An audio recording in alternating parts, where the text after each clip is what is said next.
High বন্ধুরা, কেমন আছো? আমিও ভালো আছি। তোমরা কেমন আছো? হাই।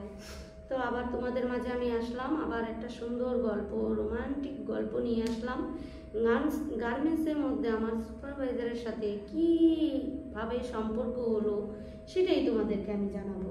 কিভাবে উনি আমাকে মজা দিল 3-4 ঘন্টা, সেটাই আমি তোমাদের সাথে শেয়ার করব। তোমরা সবাই মনোযোগ দিয়ে সেই কথাটা শুনবে। তো একদিন হঠাৎ আমাদের গ্রাম থেকে আমি শহরে আসলাম। আসার পরে আমি গার্মেন্টসের চাকরি নিলাম। তখন অনেক দিন যাবৎ কাজ করতে থাকলাম। করার পরে একদিন হঠাৎ আমার সুপারভাইজার আসলেন, এসে আমাকে বললেন, কেমন আছো তুমি? ভালো আছো? আমাকে কাজ কাম কীরকম চলছে? তখন আমি বললাম, ভালো চলছে বা স্যার। তো উনি আমাকে বললেন যে, তো তুমি একটু পরে আমার অফিস রুমে এসো, তোমার সাথে কথা আছে। তখন আমি বললাম, আচ্ছা বস, আমি আসছি, আপনি যান। তো হাতের কাজটা শেষ করে আমি গেলাম। যাওয়ার পরে এখন আমাকে বসে বলছেন যে, তুমি যে কাজটা করছো, তোমাকে একটা কথা বলি, সেই কাজটা তোমার থাকবে না। তো আমি বললাম, কেন বস, আমার কাজে কি কখনো কোনো হয়েছে, কেন থাকবে না? না, তোমার চাকরি তো রাখতে পারবে না, তোমার চাকরি থাকবে না। তখন আমি অনেকটা নার্ভাস হয়ে গেলাম যে কি বলছে বসে, আমার চাকরি নাকি থাকবে না। তো আমার টাকা দিয়ে আমার সংসারটা চলতো, আমার ছোট ছোট দুটো ভাই বোন আছে, তাদেরকেও আমার চালাতে হতো, লেখাপড়ার দায়িত্ব সবই আমার উপরে ছিল। তো তখন অনেকটা চিন্তায় পড়ে গেলাম। তখন আমি বসকে বললাম যে কি হয়েছে, কিসের জন্য আমার চাকরিটা থাকবে না? তখন উনি বললেন যে, তোমার চাকরিটা থাকবে না তো তোমাকে আমি বুঝিয়েই বলি, যে তো তুমি বুঝছো না। তখন উনি আমাকে বললেন, গায়ে হাত দিয়ে, কাঁধে হাত দিলেন। হাত দেওয়ার পরে উনি আমাকে বললেন যে, তুমি যদি আমাকে 2-3 ঘন্টা সময় দাও, তাহলে তোমার চাকরিটা থাকবে, আরও তুমি পেমেন্ট পাবে, তুমি টাকা পাবে অনেক, তোমার চাকরিটাও থাকলো, টাকাও পেলে, আবার তুমি শান্তিও পেলে। তখন আমি বললাম যে কি কাজ, কি এমন একটা কাজ 2-3 ঘন্টা সময় দিতে হবে, তো সেটা আমাকে খুলে বলুন। তখন উনি আমাকে বললেন যে, এরকম তুমি আমাকে যদি শারীরিকভাবে একটা সময় দাও, তাহলে তোমার চাকরিটা থাকবে। তখন আমি বললাম যে, না, এই কাজটা আমাদেরকে দিয়ে হবে না, কেন আমি এইসব কাজ করব। তখন আমি বসকে বলে চিল্লাচিল্লি করে তখন ওখান থেকে সরে গেলাম। যাওয়ার পরে এরকম 2-3 দিন আবার কেটে গেল। তখন স্যার আমাকে ডেকে পাঠালেন। পাঠানোর পরে বলছেন যে, এদিকে আসো, তোমার সাথে কথা আছে।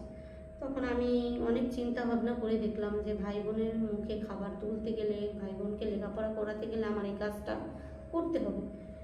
তখন আমি যাওয়ার পরে বসে আমাকে আবার গায়ে হাত দিয়ে বলছেন, দেখো, এই কাজটা, এই কথাটা মেনে নাও, এই কাজটা করো, তোমার পক্ষে ভালো হবে, তুমিও ভালো থাকলে তোমার চাকরিটাও থাকলো। তখন আমি বললাম, আচ্ছা বস, ঠিক আছে, আপনার কথাই আমি রাজি, যেহেতু আমার কোনো উপায় নেই, আমার এই কাজটা করতেই হবে। তখন উনি আমাকে ওই অফিস রুমের মধ্যে 3-4 ঘন্টা ওই কাজ, শারীরিকভাবে কাজ করলেন। তখন আমি অনেক শান্তি পেলাম, যে শান্তিও পাচ্ছিলাম, আবার ভয়ও পাচ্ছিলাম, যেহেতু বাইরে লোকজন ছিল, তো তারা আবার দেখে না ফেলে, তার জন্য উনিও দিতে পারছিলেন না সেভাবে শান্তিটা, আর আমিও নিতে পারছিলাম না। তো উনি হঠাৎ বললেন আমাকে যে, তুমি আমার বাসায় আসো। তো আমি বললাম, বাসায় কিভাবে যাব, আপনি বিয়ে করেননি? তখন উনি বললেন যে, হ্যাঁ, বিয়ে করেছি, বউকে সেদিন আমি আরেক জায়গায় পাঠিয়ে দিব, বাবার বাড়িতে বা অন্য কোথাও পাঠিয়ে দিব, তুমি সেদিন চলে আসবে। তখন উনি আমাকে ফোন করলেন। তো আমি গেলাম ওনার বাসায়। যাওয়ার পরে উনি অনেক রকমের আইটেমের রান্না করে রাখলেন আমার জন্য। আমি খেলাম। খাওয়ার পরে ওনার বেডরুমে আমাকে নিয়ে গেলেন। নিয়ে যাওয়ার পরে তখন উনি আমাকে শোয়ালেন বিছানায়। শোয়ানোর পরে উনি বললেন যে, এখন কীরকম লাগছে তোমার? তো আমি বললাম, আমার অনেক ভালো লাগছে। তো উনি আমাকে অনেক অনেক ধরনের আইটেমভাবে অনেকটা শান্তি কাজ করলেন। করার পর অনেকটা ভালো লাগছিল আমার। তখন উনি কাজগুলো করার পর উনি আমাকে 10,000 টাকার বান্ডিল দিলেন হাতে। তখন তো ওই টাকাগুলো দেখে আমি অনেকটা খুশি হয়ে গেলাম, যে 3-4 ঘন্টা ওনাকে আমি সময় দেওয়াতে উনি আমাকে 10,000 টাকা দিচ্ছে। তো আমি কাজ করেও এত টাকা পাচ্ছি না, তো ওনাকেই আমার সময়টা দেওয়া উচিত, কাজের ফাঁকে ফাঁকে ওনাকে আমি সময়টা দেব। তখন নিজে নিজে চিন্তা করলাম যে এই কাজটা করাটা ঠিক আছে। তো ওনার সাথে আমি এরকমভাবে কাজ করতে লাগলাম। এরকম সময় দিতে থাকলাম। তারপরে অফিসের মধ্যে আমার চাকরিটাও থেকে গেল, আবার আমার টাকাও আসছিল।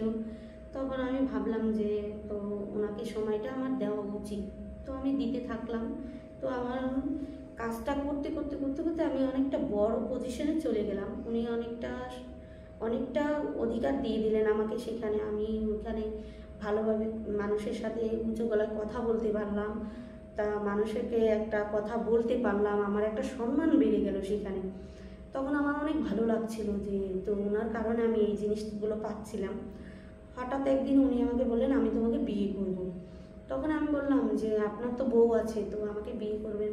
তখন উনি বললেন হ্যাঁ আমি তোমাকে বিয়ে করব, আমার বউ আছে, থাক আমি তোমাকে বিয়ে করব।